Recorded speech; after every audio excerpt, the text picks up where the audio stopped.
రాష్ట్రంలో కాపులకు అత్యధిక స్థానాలు కల్పించిన వైఎస్ఆర్సీపీ పార్టీకి కాపుల మద్దతు ఉంటుందని కాపునాడు అధ్యక్షులు తోటరాజు చెప్పారు.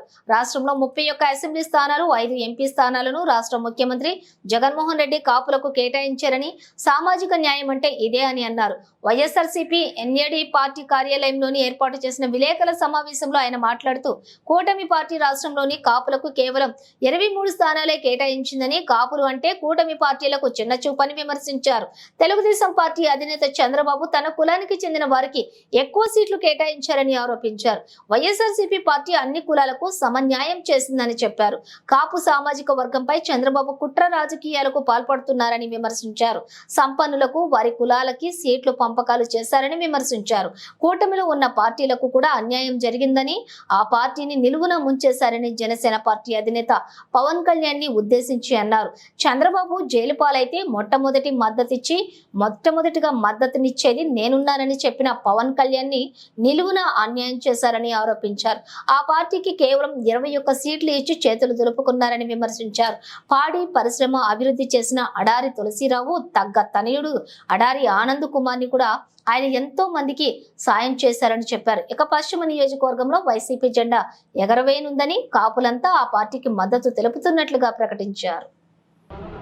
మరి ఇటీవలే 22వ తారీఖున జగన్మోహన్ రెడ్డి గారిని మా రాష్ట్ర కమిటీ సభ్యులు మరి యావత్ కాపునాడు విశాఖపట్నం సభ్యులు కలిసి జగన్మోహన్ రెడ్డి గారికి మద్దతు పలికాం. ఇవన్నీ మీకు తెలిసిన విషయాలే. మరి మీరు గమనించినట్టయితే యావత్ కూటమి అంతా కలిపి ఈరోజు మా కాపు జాతికి ఇచ్చిన సీట్లు కేవలం 23, అంటే 11.5% మాత్రమే కేటాయించారు. ఇది సరిపోనట్టు బాధాకరం విషయం ఏంటంటే టీడీపీ పార్టీ వాళ్ళు కంటెస్ట్ చేస్తున్న 144 అసెంబ్లీ స్థానాలకి మరి 17 స్థానం ఎంపీ స్థానాలకి కలిపి వారు కేటాయించింది కేవలం 12 మాత్రమే. అంటే 7.5% మాత్రమే ఈరోజు టీడీపీ కేటాయించి వారికి కాపుల మీద ఉన్న చిత్తశుద్ధి ఎంతో తెలియపరిచారు. వాళ్ళకి కాపుల మీద ఉన్న కక్ష, కాపుల మీద ఉన్న చిన్న చూపు ఈరోజు తెలియపరిచి కాపుల్ని తీవ్ర అన్యాయం చేస్తూ అవమానించారని చెప్పి మీ అందరికీ నేను తెలియపరుస్తున్నాను. అంటే ఆడారి తులసిరావు ఒక పెద్ద పేరు. అది ఈరోజు రూరల్ ఏరియాస్లో, ఈరోజు ఫార్మర్స్లో, రైతుల్లో అది ఒక పెద్ద పేరు. ఎందుకంటే ఆయన ఒక కోఆపరేటివ్ సొసైటీ స్టార్ట్ చేసి ఈరోజు పాల కేంద్రాలు ఊరూరా పెట్టి అక్కడున్న రైతులకి సపోర్ట్ సిస్టమ్గా ఉండి ఆ రైతుల ఎదుగుతంలో ఎంతో కీలక పాత్ర పోయించిన వ్యక్తి ఆడారి తులసిరావు గారు. మరి దాన్ని కొనసాగిస్తున్న ఆయన తనయుడు ఆడారి ఆనంద్ గారు కూడా దాన్ని ఎంతో చక్కగా తీసుకెళ్తున్నారు. మరి ఒకప్పుడు ఆడారి తులసిరావు గారు ఇదే చంద్రబాబు నాయుడికి ఎంతో వెన్నుపోసలా నుంచుని ఆ పార్టీని వెనకుండి నడిపించిన వ్యక్తి. కానీ ప్రజల కోరిక మీద రాజకీయాల్లోకి వస్తామని కానీ ఆయన్ని భూస్థాపితం చేద్దామని ప్రయత్నించాడు. అదే బాధతో బయటకు వచ్చి వైఎస్ఆర్సీపీలో ఈరోజు జాయిన్ అయ్యారు. చేసిన సర్వీసెస్ని పక్కన పెట్టేస్తాడు.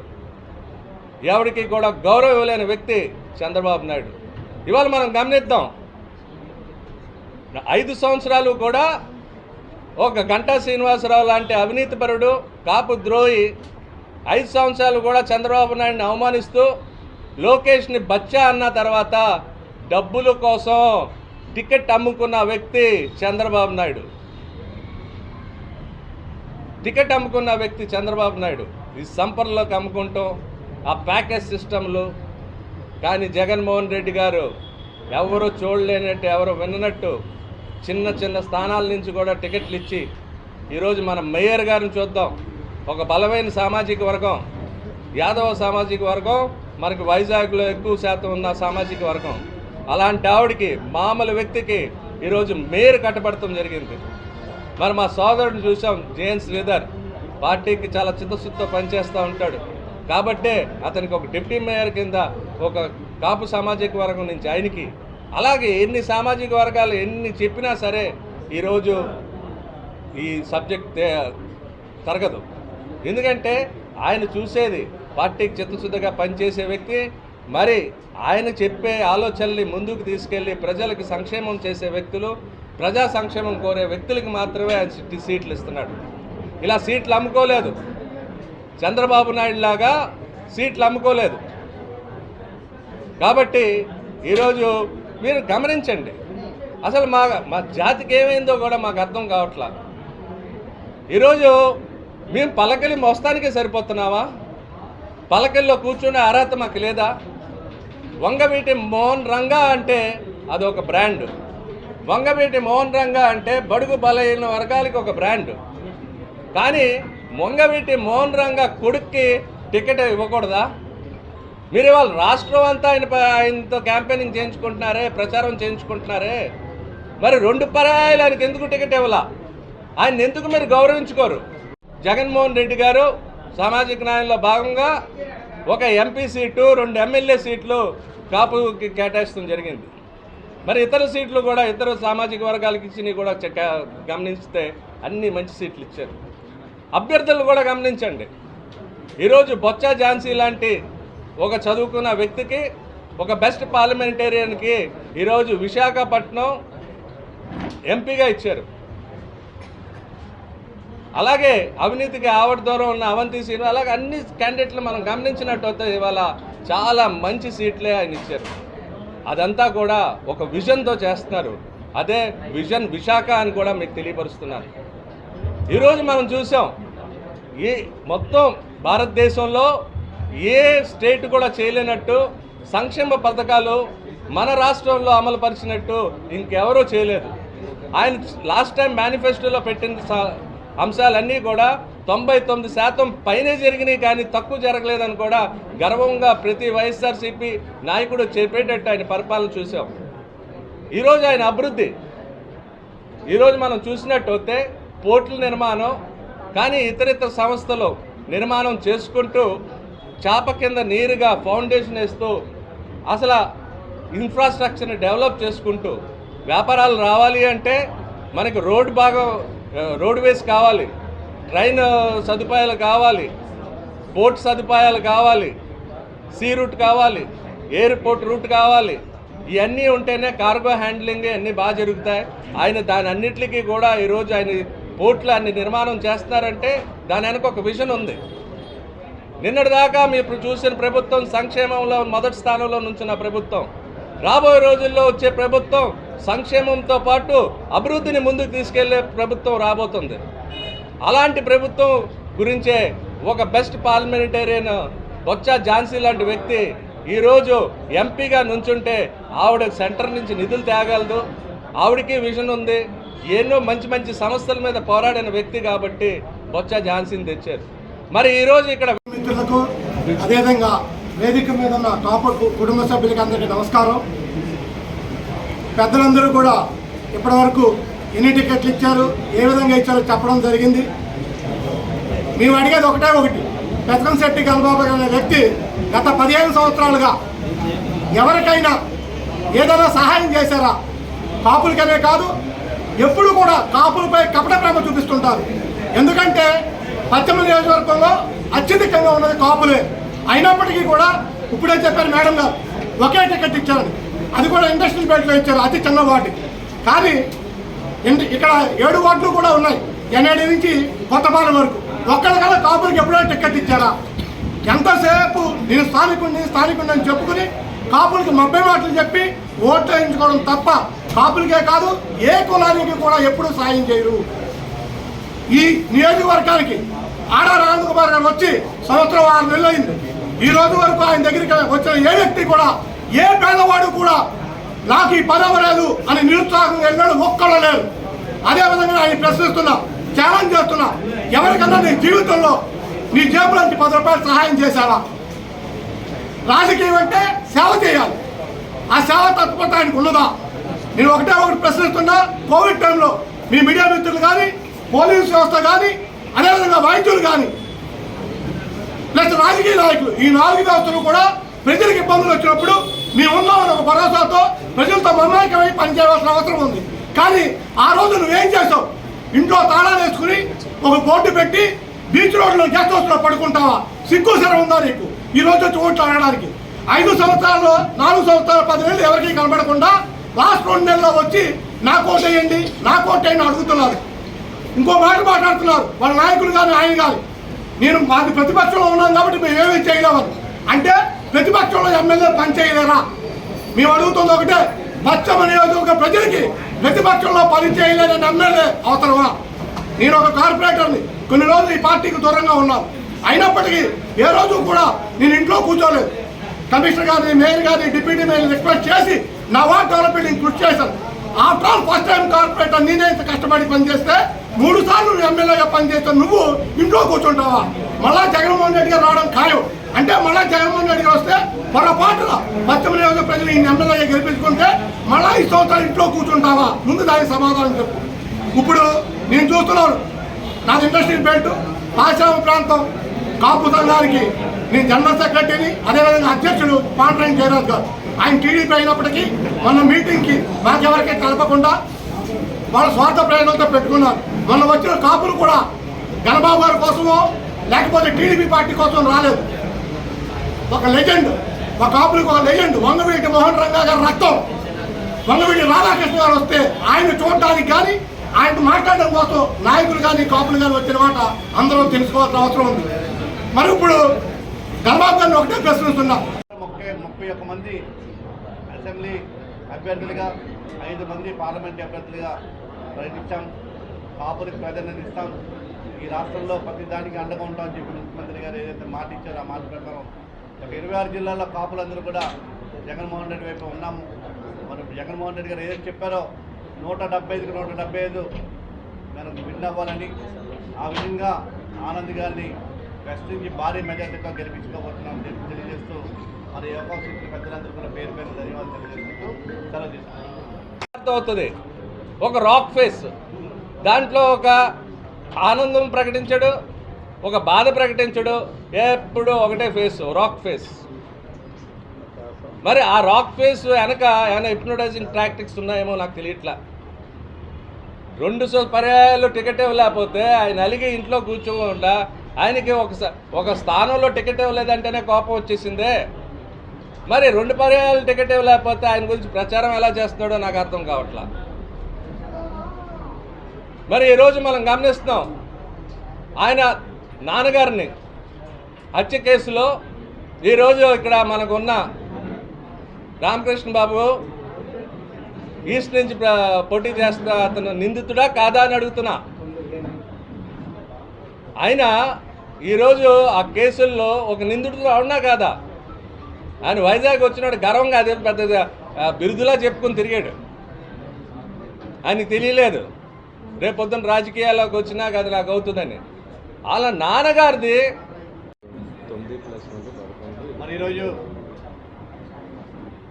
ప్రతిపక్ష నాయకుడిగా జగన్మోహన్ రెడ్డి గారు ఈడుపుల పాటించి ఇచ్చాపురం వరకు పాదయాత్రలో మరి ఒకటే మాట చెప్పారు, మా పార్టీ అధికారంలోకి వస్తే కులం లేదు, మతం లేదు, ఓటేసినా ఓటు అయిపోయినా ఏ పార్టీ వారైనా ప్రతి ఒక్కరికి ప్రతి పథకాన్ని చేస్తామని ఈరోజు 26 జిల్లాల్లో కూడా మన భారతదేశంలో ఏ ముఖ్యమంత్రి పనిచేయని విధంగా మన రాష్ట్ర ముఖ్యమంత్రి గారు పనిచేశారు. ఆ విధంగా మరి 3 సంవత్సరాల క్రితం జరిగిన గ్రేటర్ విశాఖపట్నం ఎన్నికల్లో మరి కాపు కార్పొరేట్స్ని చాలామందిని ఈవీఎంస్లో తయారు చేశారు. ఈరోజు 24 మంది కాపు కమ్యూనిటీకి చెందిన కార్పొరేటర్స్ ఉన్నారు. అందులో 15 మంది కేవలం వైఎస్ఆర్సీపీ కార్పొరేటర్స్ ఉన్నారు. మిగతా 8 మంది కూడా టీడీపీలో ఉన్నారు. మరి నాకు డిప్యూటీ మేయర్గా విశాఖపట్నంలో మొట్టమొదటి కాపు కమ్యూనిటీకి డిప్యూటీ మేయర్ ఇవ్వడం, తద్వారా ఆనంద్ గారి నాయకత్వంలో వెస్ట్ కాన్స్టిట్యున్సీలో సుమారు 225 కోట్ల రూపాయల పైగా అభివృద్ధి పనులు చేసుకోవడం. మరి గతంలో ఈరోజు ఆనంద్ గారు ఎక్కడికి వెళ్ళినా కూడా 14 వార్డులో కూడా మరి గన్నబాబు 15 సంవత్సరాలు ఇక్కడ ఎమ్మెల్యేగా పనిచేశారు. ఎప్పుడు ఎవరికి ఏది అందుబాటులో లేరు. మరి ఆనంద్ గారు ప్రతి విషయంలో కూడా వస్తూ ఉన్నారు, పనిచేస్తూ ఉన్నారు. మేము ఆనంద్ గారిని గెలిపించుకుంటామని చెప్తా ఉన్నారు. మరి ఇటీవలే మొన్ననే వంగవీటి రాధా గారిని తీసుకొచ్చి మీటింగ్ పెట్టారు. ఆ మీటింగ్లో కాపు సామాజిక వర్గం చెందిన వ్యక్తులు కాకుండా బయట వ్యక్తులు చాలామంది అదర్ క్యాస్ట్ వాళ్ళు వచ్చి మీటింగ్లో పాల్గొనడం మొన్ననే చూసారు. ఆదివారం నాడు గోపాలపట్నంలో ఆనంద్ గారి నాయకత్వంలో మరి ఇక వెస్ట్లో కాపులందరూ కూడా ఆనంద్ గారికి మద్దతు చేసి రేపు 13వ తేదీన జరిగే ఎలక్షన్స్లో మీ అందరం కూడా కాపులందరూ కూడా ఆనంద్ గారిని గెలిపిస్తామని మాట ఇవ్వడం. మరి గతంలో గణబాబు గారు మేఘాద్రి గారి దగ్గర ఆ తెలుగుదేశం పార్టీ కార్యకర్త నాయకుడు కాపు కమ్యూనిటీకి చెందినటువంటి వ్యక్తిని ఇదిగో మీ కాపు కళ్యాణ మండపాన్ని చూపించి ఆయనతో కోలం చేయించి సుమారు 20 లక్షల రూపాయలు ఆయనతో ఖర్చు పెట్టించి ఎస్సీ కార్పొరేషన్ నిధులతో కాపు కళ్యాణ మండపం చెప్పి దొంగ అబద్ధాలు చెప్పి బిల్డింగ్ కోలం చేయడం జరిగింది. మరి ఆ ప్రాంతానికి ఆనంద్ గారు వచ్చి ఈ కాపు కళ్యాణ మండపాన్ని నేను ముఖ్యమంత్రి గారితో మాట్లాడి నిర్మిస్తాను, ఒకవేళ గవర్నమెంట్ నుంచి డబ్బులు రాకపోతే నా సొంత డబ్బులు 2 కోట్ల రూపాయలు కూడా ఇచ్చి నిర్మిస్తానని చెప్పి ఈరోజు 2 స్లాబ్లు కూడా వేయడం జరిగింది. ఆ విధంగా ప్రతి విషయంలో మన ఆనంద్ గారు నాకు కాపు కమ్యూనిటీకి అండగా ఉంటున్నారు. మిత్రులందరికీ హృదయపూర్వక నమస్కారాలు తెలియజేస్తూ ఈరోజు రాష్ట్రంలో జగన్మోహన్ రెడ్డి గారి ఆధ్వర్యంలో వైఎస్ఆర్సీపీ పార్టీకి 31+5 మంది ఎమ్మెల్యేలు 5 ఎంపీలు పోటీ చేసే అవకాశాన్ని కల్పించారు. కాపు నేస్తం ద్వారా ప్రజలకి చేరువై జగన్మోహన్ రెడ్డి గారిని ప్రజలు ఓన్ చేసుకునే విధంగా వారు కార్యక్రమాలు చేశారు. వేరేస్ అదర్ పార్టీస్ చూస్తే కూటమి మొత్తం కలిసినా కూడా ఆ నంబర్ని రీచ్ అవ్వలేక కాపులకి లీస్ట్ ప్రయారిటీ ఇచ్చినటువంటి సందర్భం ఈరోజు రాష్ట్రంలో మనం చూస్తున్నాం. వెస్ట్ నియోజకవర్గానికి వస్తే నా ముందు మాట్లాడిన వారు తెలియజేసినట్లు పశ్చిమ నియోజకవర్గంలో జీవీఎంసీలో 3 కార్పొరేటర్లు కాపులు ఉన్నారు. అదే టీడీపీలో తీసుకుంటే పశ్చిమ నియోజకవర్గంలో ఒకే ఒక కేటీపీ కాపు కార్పొరేటర్ ఉన్నారు. ఈ 3 కార్పొరేటర్లో వైఎస్ఆర్సీపీలో ఒకరికి డిప్యూటీ మేయర్గా పనిచేసే అవకాశం కూడా కల్పించారు. అంటే జగన్మోహన్ రెడ్డి గారు విశాఖ నగరంలో కానీ జిల్లాలో కానీ రాష్ట్ర స్థాయిలో కానీ అన్ని స్థాయిలలో కూడా కాపులకి ప్రాధాన్యం కల్పిస్తూ ఉన్నారు. కాపుల్ని తను ఓన్ చేసుకున్నారు. అదేవిధంగా వారి పరిపాలనని గుర్తించి ప్రజలు కూడా కాపులు కూడా జగన్మోహన్ రెడ్డి గారిని ఓన్ చేసుకుని జగన్మోహన్ రెడ్డి గారి పరిపాలనలో మాత్రమే కాపుల అభివృద్ధిలోనికి వస్తారనే ఒక నిజమైనటువంటి ఒక దృక్పథానికి వాళ్ళు వచ్చారు. వెస్ట్ నియోజకవర్గాన్ని చూసుకుంటే వెస్ట్ నియోజకవర్గంలో కాపు భవన్ని 2 కోట్లు పెట్టి ఆడార్ ఆనంద్ కుమార్ గారు ప్రభుత్వ నిధులు వెచ్చించి ఇక్కడ కాపు భవనాన్ని 2 కోట్లు వెచ్చించి ప్రజల కోరిక మేరకి కాపుల కోరిక మేరకు అక్కడ కట్టించి ఇచ్చారు. ఏ వర్గం ప్రజలు వచ్చినా నో అని చెప్పకుండా ఆనంద్ కుమార్ గారు కూడా ప్రజలకి చాలా చేరువయ్యారు. వారిని ఇన్ఛార్జిగా నియమించినటువంటి 18 నెలల కాలంలోనే 225 కోట్ల అభివృద్ధి కార్యక్రమాలు ఈ నియోజకవర్గంలో వారు చేపట్టారు. అదే కాకుండా తమ స్వంత నిధులతో అనేక కార్యక్రమాలు ప్రజలకి స్వయంగా వారు వెచ్చించి కార్యక్రమాలు చేస్తున్నారు. తన వద్దకి అవసరమని వచ్చిన ఏ ఒక్క వ్యక్తిని కానీ పార్టీ కులం మతం వీటికి అతీతంగా అభివృద్ధి కార్యక్రమాలు చేసి ప్రజల్లోనికి వెళ్ళారు ఆనంద్ కుమార్ గారు. నిన్నగాక మొన్న గోపాలపట్నంలో 2000 మందితో ఓన్లీ కాపు కేడర్తో కాపు కమ్యూనిటీకి చెందిన వాళ్ళతోనే ఒక చాలా ముఖ్యమైనటువంటి మీటింగు సక్సెస్ఫుల్గా జరిగింది. ఒక్కరోజు ముందు ఇండస్ట్రియల్ బెల్ట్లో వంగవీటి రాధా గారు వచ్చిన సందర్భంలో టీడీపీ వాళ్ళు రాధా గారిని తీసుకువచ్చి ఆ మీటింగ్ పెడితే ఆ మీటింగ్లో 30% మాత్రమే కాపు కమ్యూనిటీ పాల్గొన్నారు. అక్కడ మిగిలిన వాళ్ళందరూ అదర్ కమ్యూనిటీస్కి చెందిన వాళ్ళే. దీన్ని బట్టే ఏ పార్టీకి కాపు కులం కాపు కాస్తోందనేది అర్థమవుతోంది. వంగవీటి మోహన్ రంగా గారంటే మాకు ఆరాధ్యులు, వారి వారసత్వాన్ని మేము గౌరవిస్తాం. వంగవీటి రాధా గారిని కూడా గౌరవిస్తాం వ్యక్తిగతంగా. కానీ రాజకీయ పరంగా వచ్చేసరికి ప్రజలు కాపు కమ్యూనిటీ ఈరోజు జగన్మోహన్ రెడ్డి గారి నాయకత్వాన్ని అదేవిధంగా పశ్చిమ నియోజకవర్గంలో ఆనంద్ కుమార్ గారి నాయకత్వాన్ని హర్షిస్తున్నారు, కోరుకుంటున్నారు. విశాఖ జిల్లాకు వచ్చేసరికి గతంలో జగన్మోహన్ రెడ్డి గారు కాపు కులస్తులకు చెందిన వారికి అవంతి శ్రీనివాస్ గారికి కానీ అమర్నాథ్ గారికి కానీ ఇక్కడ మినిస్ట్రీస్ ఇచ్చి ప్రోత్సహించడం జరిగింది. అంటే కాపు కులం అందరూ ప్రజలు చేరువవ్వడానికి కాపులకి చేరువవ్వడానికి ఎంపీగా పోటీ చేస్తున్నటువంటి శ్రీమతి బొత్స ఝాన్సీ లక్ష్మి గారు సమర్థవంతురాలైనటువంటి నాయకురాలు, బెస్ట్ పార్లమెంటేరియన్ అవార్డు గ్రహీత, 2 సార్లు ఎంపీగా పనిచేసినటువంటి ఎక్స్పీరియన్స్డ్ లీడర్. అదేవిధంగా ఒకసారి జిల్లా పరిషత్ చైర్మన్గా కూడా ఆమె పనిచేశారు. ప్రజా సమస్యల పట్ల స్పష్టమైనటువంటి అవగాహన, వాటి పరిష్కారం పట్ల కూడా ఎంతో ప్రాముఖ్యత ఎంతో వాటి పట్ల దృష్టి కేంద్రీకరించి వాటిని సమస్య పరిష్కారం చూపగలిగినటువంటి నేత, అటువంటి నాయకత్వం కలిగినటువంటి అటువంటి సమర్థవంతమైన నాయకత్వ లక్షణాలు కలిగినటువంటి మహిళని ఈరోజు విశాఖ జిల్లాకి ఎంపీగా పోటీ చేసే అవకాశాన్ని ఒక కాపు మహిళకి ఇక్కడి నుంచి పోటీ చేసే అవకాశాన్ని జగన్మోహన్ రెడ్డి గారు కల్పించారు. అదేవిధంగా విశాఖ జిల్లాలో ముగ్గురు కాపు ఎమ్మెల్యేలకు కూడా అవకాశం కల్పించారు. ఈ విధంగా ప్రతి స్థాయిలో కూడా జగన్మోహన్ రెడ్డి గారు కాపు నాయకత్వాన్ని రాజకీయంగా సామాజికంగా కూడా ఎదగడానికి అన్ని విధాల తోడ్పడుతున్నారు, సహాయం చేస్తున్నారు, ముందుకు పోతున్నారు. కాబట్టి ప్రజలందరూ కాపు కమ్యూనిటీ అందరూ జగన్మోహన్ రెడ్డి గారి నాయకత్వాన్ని హర్షించాల్సిందిగా, వారికి చేదోడువాదోడుగా ఉండాల్సిందిగా ఈ సందర్భంగా మేము మనవి చేస్తూ విగ్రహం పెడతానంటే దాన్ని అడ్డుకున్నది వాస్తవా కాదా? మరి అలాంటి వ్యక్తుల కోసం మీరు ప్రచారం చేస్తాం ఏంటండి? రాధా గారు, మీరు నాన్నగారు అంటే మా అందరికీ గౌరవం, మీరు కూడా వ్యక్తిగతంగా నాకు ఒక మిత్రుడే. నేను మీకు దయచేసి ప్రార్థిస్తున్నాను, గమనించండి, ఈ కుట్ర రాజకీయాల వాళ్ళకి దూరంగా ఉండండి. మీకు ఈరోజు ఒక పర్యాయం ఆగినా సరే మంచే జరుగుద్ది, మీరు ఉన్నత స్థానాల్లో ఉంటారని మేము భావిస్తున్నాం. కానీ ఇలాంటి కుట్ర రాజకీయాలు చంద్రబాబు నాయుడు అలాంటి వాళ్ళతో వెళ్తే ఏమీ ఉండదని చెప్తున్నాను. ఈరోజు మీరు గమనించండి, విశాఖపట్నం నగరానికి మంచి వనరులు ఉన్నాయి. ఈరోజు విశాఖపట్నం నగరంలో ఒక బర్రో కేవ్స్ లాంటి ఆర్కియాలజికల్ ప్లేస్ ఉంది, మంచి హిల్ స్టేషన్స్ ఉన్నాయి. మన ఈస్ట్ గోదావరి, వెస్ట్ గోదావరి, కేరళ అందాలని కలిపి ఒక మంచి ప్యాకేజ్ చేస్తే ఒక టూరిజం హబ్ అవబోతుంది విశాఖపట్నం. అలాగే మన చుట్టుపక్కల స్టేట్స్, చిన్న స్టేట్స్ అన్నిటికీ కూడా ఈరోజు వైజాగ్ని మెడికల్ హబ్, మెడికల్ ఫెసిలిటీస్ కోసం ఈరోజు చూస్తున్నారు. మనం మంచి మెడికల్ హబ్ చేసుకోవచ్చు. మంచి ఈరోజు వైజాగ్ ఉన్న అందాలకి ఒక కాస్మోపాలిటన్ నగరం కింద చేసుకోవడానికి పూర్తి అవకాశం ఉంది. భావితరాలకి మంచి భవిష్యత్తు ఉంటుంది. అదే విజన్ వైజాగ్. అదంతా కూడా చేస్తానికి ఒక మంచి టీమే ఉంది ఇవాళ.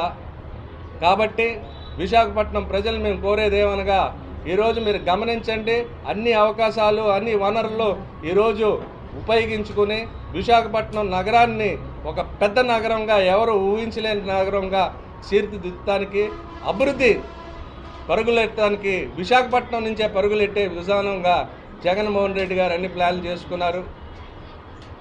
కాబట్టి ఈ అన్నింటినీ మీరు గమనించి ఈరోజు ఒక మంచి పార్టీ, మాటిస్తే తప్పని పార్టీ, ఈరోజు ఈ మేనిఫెస్టో అమలు పరుస్తుల్లోనే వాళ్ళ చిత్తశుద్ధి చేసింది. ఇవాళ మేనిఫెస్టో ఇవాళ ప్రచారం చూడండి జగన్మోహన్ రెడ్డి గారిది. ఆయన చెప్తుంది ఏంటంటే, మా పరిపాలన నచ్చితేనే మాకు ఓటు వేయండి, అంతేగాని పరిపాలన బాగోలేకపోతే ఓటు వేయొద్దని చెప్తున్నారు. వీరేం చేస్తున్నారు? కుటుంబాల్లో చిచ్చులు పెడుతున్నారా?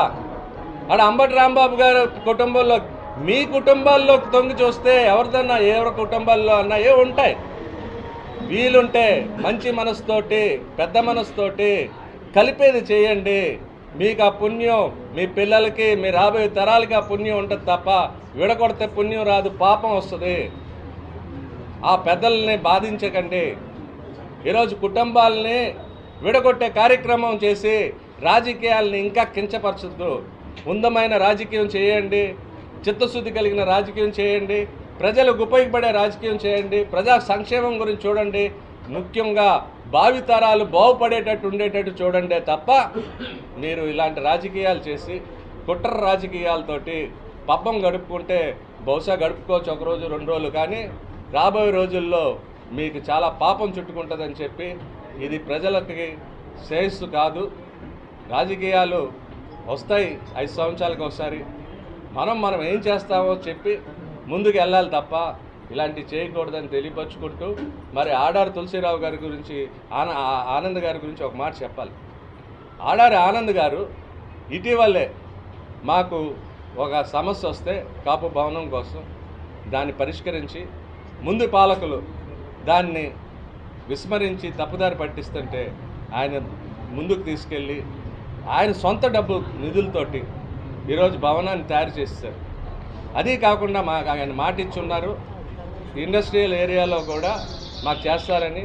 ఆ విషయాలు మన సురేష్, మళ్ళీ శ్రీధర్ గారు, ఉమారాణి గారు చెప్తారు దాని మీద ఆ డీటెయిల్స్. ప్రతి కుట్ర చర్య ప్రజల్ని గమనించాల్సిందిగా మీడియాల ద్వారా చెప్తున్నారు. ఆయన కేవలం కాపు సామాజిక వర్గానికే కాదు, బీసీలకి, అణగారిన వర్గాలకి, బడుగు బలహీన వర్గాలకి కూడా సీట్లు తక్కువ కేటాయించారు ఆయన. ఒకవైపు జగన్మోహన్ రెడ్డి గారు సామాజిక న్యాయం దిశగా ముందుకు వెళ్తుంటే, ఆయన సొంత సామాజిక వర్గంలో సీట్లు కూడా తగ్గించి సామాజిక న్యాయం కోసం ఇతర బడుగు బలహీన వర్గాలకి కాపులకి అందరికీ కూడా సీట్లు బాగా కేటాయించి రాజ్యాధికారం దిశగా ఆయన తీసుకెళ్తా ఉంటే ఒకేపు చంద్రబాబు నాయుడు ఆయన కుట్ర రాజకీయాలతోటి ఆయనకి ఇతర కులాల మీద ఉన్న చిన్నచూపుతో వారందరికీ కూడా సీట్లు తగ్గించి ఈరోజు కూటమి అని చెప్పి అడావుడు చేసి ఆ కూటమిలో ఏదో గెలిచేస్తామని ఒక అపోహతోటి ఈరోజు సంపన్నులకి వారి జాతికి దినదిన అభివృద్ధి చేస్తున్నారు. ఎప్పుడూ లేని విధానంగా వారి జాతిలో సీట్లు ఎక్కువ ఇచ్చుకుంటూ సంపన్నులకు సీట్లు అమ్ముకుంటూ ఈరోజు వారి జాతిని దినదిన అభివృద్ధి చేస్తున్నారు. ఎక్కడుంది సామాజిక న్యాయం అక్కడ? ఇది కేవలం కులాలకి వారితోటే పరిమితం చేయకుండా కూటమిలో ఉన్న వాళ్ళ ఇతర పార్టీలకు కూడా తీరని అన్యాయం మనం చూస్తూనే ఉన్నాం. ఏ పార్టీ వాళ్ళు అయితే ఆ రోజు జైల్లో ఒక ఆక్సిజన్ పొందారో, ఏ పార్టీ పొత్తు ప్రకటిస్తే వాళ్ళకి ఈరోజు కొంత ఊపిరి వచ్చిందో ఆ పార్టీని నిలువుగా చీల్చేశారు. ఈరోజు వారు ఆ పార్టీని నిలువుగా చీల్చేసి వారికి 24% ఇస్తాం కాకుండా దాంట్లో మళ్ళీ 3 తగ్గించి 21 చేసి అవమానించారు. ఇది సరిపోదన్నట్టు ఈ 21లో కూడా 11 వాళ్ళ పార్టీ నుంచి డైరెక్ట్ రాజీనామాలు చేస్తా ఏం లేవు. టీడీపీ నుంచి డైరెక్ట్ వాళ్ళ పార్టీకి వెళ్తాం, దాంట్లో టికెట్ ప్రకటించేస్తాం. ఇదంతా కూడా ఆ పార్టీలు ఒక స్టేటస్ తగ్గిస్తానికి వాళ్ళని కించపరుస్తానికి మాత్రమే ఆయన చేస్తున్నాడు తప్ప ఇంకోటి లేదని కూడా ఈరోజు మేము తెలియపరుస్తున్నాం. ఇవాళ ఆయన కులాన్ని విభజించాడు, మతాలను విభజించాడు. అన్నీ సరిపోనట్టు ఈరోజు కుటుంబాలను కూడా విడగొడుతున్నాడు అతను. నేను దయచేసి మీ ప్రింట్ మీడియా ద్వారా పవన్ కళ్యాణ్ గారికి నమస్కరించుకుంటూ చెప్తున్నాను, మీరు ఆ కుట్రల్లో పడి మీకున్న పేరు పాడు చేసుకోకండి. ఆయన మాయలో పడ్డది చాలు. ఆయన ఈరోజు చేస్తున్న కుట్రల్లో మీరు భాగస్వామి అయిపోతున్నారు. ఆయన మన తెలుగుదేశం ప్రభుత్వం గవర్నమెంట్లో డ్రామాలు ఆడుతుంది. కాపుకులం ఎప్పుడు కూడా జగన్మోహన్ రెడ్డి గారికి సహకారం అందిస్తూ మేమందరం జగన్మోహన్ రెడ్డి గారికి ఎప్పుడు ఉండడం జరుగుతుంది. మన విశాఖపట్నం ఇప్పుడు పశ్చిమ నియోజకవర్గంలోనే 3 కార్పొరేటర్లు కాపుకులం ఇచ్చారు. అలాగే జీవీఎంసీ ఎలక్షన్లో మొత్తం 28 మంది కాపుకులస్తులు కార్పొరేటర్లుగా ఈరోజు విశాఖపట్నం జీవీఎంసీలో ఉన్నారు. అలాగే ఈరోజు ఎమ్మెల్యేలు కూడా 31 మంది ఎమ్మెల్యే క్యాండిడేట్లు, అలాగే ఈ 5 ఎంపీ క్యాండిడేట్లు కూడా ఇవ్వడం జరిగింది. అలాంటి కాపుని సహకరిస్తున్న కాపునేస్తుల ద్వారా కూడా కాపుల్ని ఎంతో మందిని కూడా ఆదుకున్న వ్యక్తి జగన్మోహన్ రెడ్డి గారు. అలాంటి వ్యక్తిని ఈరోజు మనం అందరూ కూడా గెలిపించుకోవాలి. కాపులందరూ కూడా జగన్మోహన్ రెడ్డి తరఫున ఉన్నారు. మరి మొన్న జగన్మోహన్ రెడ్డి గారు మరి అంతకుముందు ముందుగా పద్మనాభం గారు కేసు పెట్టించారు, ఫైన్ తగలండి. ఇప్పుడు 2017లో 18లో మరి ఆ రోజు జగన్మోహన్ రెడ్డి గారు కుటుంబాన్ని చేస్తుంటే మరి ఆ రోజు ఈ జగన్మోహన్ రెడ్డి గారు మొన్న ఈ జగన్మోహన్ రెడ్డి గారిని కోసాల తప్పలేదు, కానీ చేసింది యనమల రామకృష్ణ తమ్ముడు కృష్ణుడు ఆ రోజు చేసింది. ఆ రోజంతా కూడా ప్రజలందరూ కూడా గమనించారు. మళ్ళీ ఈ రోజు జగన్మోహన్ రెడ్డి గారు ప్రభుత్వం వచ్చిన తర్వాత ఆ కేసులన్నీ కూడా తొలగించిన వ్యక్తి జగన్మోహన్ రెడ్డి గారు. మరి అంత కాపుకి సపోర్ట్ చేసే వ్యక్తి మరి జగన్మోహన్ రెడ్డి గారు. మరి మన ఇండస్ట్రీ బ్యాంక్లో కాపు కులస్తులకి మీటింగ్ పెట్టారు. ఏమని పెట్టారు? అక్కడ కాపు సమావేశం తప్ప పార్టీకి సంబంధం లేదని ఎంతోమంది మా వార్డు నుండి కూడా తీసుకెళ్లారు. కానీ అక్కడికి వెళ్ళినప్పటికీ అంత పసుపు చొక్కాలు కనపడుతున్నాయి. మోసపోయామని చెప్పి చాలా మంది ఎదురుగారు. నేను కూడా ఊహించాలి అది కాపు వస్తుంది, రంగా గుడికి వస్తున్నారు అని చెప్పారే తప్ప అది టీడీపీ పార్టీ మీటింగ్ అని చెప్పలేదు. అందువల్ల చాలా మంది కూడా 30% కూడా ఆ వంగవీరంగా కుమారుడు వస్తున్నాడని చూశారు తప్ప ఇంకో రకంగా లేదు. అలాగే ఈరోజు జనాలు రావట్లేదని ఉద్దేశం మీద వంగవీరంగా కుమారుడు వస్తున్నాడు. అలాగే బాలకృష్ణ కూతురు వస్తుంది. బాలకృష్ణ కూతురు అని చెప్పుకోవచ్చు పని ఉంది. ఎంపీ భర్తలు అవడని చెప్పుకోవచ్చు కదా, అది చెప్పరు. ఎందువల్లంటే ఎంపీ భార్య అంటే ఎవరో తెలీదు. అదే బాలకృష్ణ కూతురు అంటే సెలబ్రిటీ వస్తుందేమో అని ఆ విధంగా ప్రజల్ని చెప్తున్నారు తప్ప ప్రజలు ఎవరు కూడా టీడీపీ ప్రభుత్వం కానీ ఎవరు లేరు. ఈ రోజు ప్రజలందరూ కూడా ఇక్కడ పేద మీద ఆర్ఆర్ ఆనంద్ కుమార్ గారు ఆయన చేస్తున్న సేవలు గుర్తించి ఈ 18 నెలల్లో కూడా ఆయన ఎన్నో సహకారం అందించారు.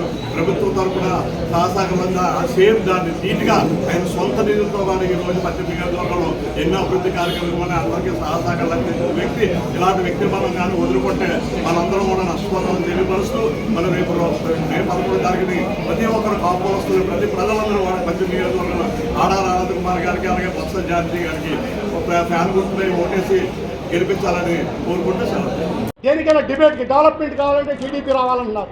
నువ్వు అసలు డెవలప్మెంట్కి నీకు సంబంధం ఉందా? నువ్వు డెవలప్మెంట్ ఎప్పుడు చేసావా? మొన్న కూడా నేను ప్రశ్నించాను. ఎప్పుడు కూడా ఏమి మాట్లాడు మంచి తెలియని వాడు. ఎందుకంటే రాజకీయం తెలిసిన వ్యక్తి ఎంతసేపు నాయకుల కొనాల్లో తక్కువ టవార విద్యులతో ప్రజలకు దగ్గర అవ్వడానికి ఆలోచిస్తారు తప్ప నీతి నిజాయితీతో పనిచేయడానికి తెలియదు. ఈ నీతి నిజాయితీలో ఒక మాట చెప్పగలరు. ఆయన ఎప్పుడైనా లంచం తీసుకోలేదు, తప్పు చేయలేదని చెప్పే దమ్ము ధైర్యం ఉందా? నా ఇండస్ట్రియల్ బెల్ట్లో హెచ్పిసిఎల్ సిఎస్ఆర్ ఫండ్ కింద 2014 నుంచి 19 మధ్యలో 38 కోట్ల రూపాయలు కాలువ పనులకు ఇచ్చింది. దానిలో టెండర్లు ఏ విధంగా చేసుకున్నారు, ఎంత లంచం తీసుకున్నారు అని నేను పత్రికా మిత్రులు అందరి ముందు అడుగుతున్నా. ఆయన కానీ ఆయన నాయకులు కానీ ఛాలెంజ్ చేస్తున్నా. ఆయన లక్ష్మీనరసింహస్వామిని నమ్ముతారు. ఆయన భార్య పిల్లలను తీసుకొచ్చి లక్ష్మీనరసింహస్వామి దగ్గర తప్పు చేయలేదు, నేను రూపాయి తెల్లని ప్రమాణం చేసే దమ్ము ధైర్యం ఉందా? అదే కనుక చేస్తే ఆయన కాళ్ళు కడిగి నేను నెత్తి మీద పోసుకుంటాను. నేను ఛాలెంజ్ చేస్తా, నా ఫ్యామిలీ మెంబర్స్ అని తీసుకొచ్చి ఒక్క తప్పు చేయలేదు, 1 రూపాయి తెల్లలేదని. అదేవిధంగా ఆయన చేయగలరా? ఆయనే కాదు, ఆయనతో పాటు టీడీపీ నాయకులందరూ ఓపెన్ ఛాలెంజ్ చేస్తున్నా. వాళ్ళ నాయకుడు ఎక్కడా తప్పు చేయలేదు, రూపాయి తెల్లలేదని ప్రమాణం చేసే దమ్ము ధైర్యం ఉందని అడుగుతూ ఇప్పటికన్నా కళ్ళు తెలిసి వాళ్ళని కానీ వాళ్ళ ఫ్యామిలీ మెంబర్స్ కానీ ఒక మంచి వ్యక్తికి ఓటేయాలి.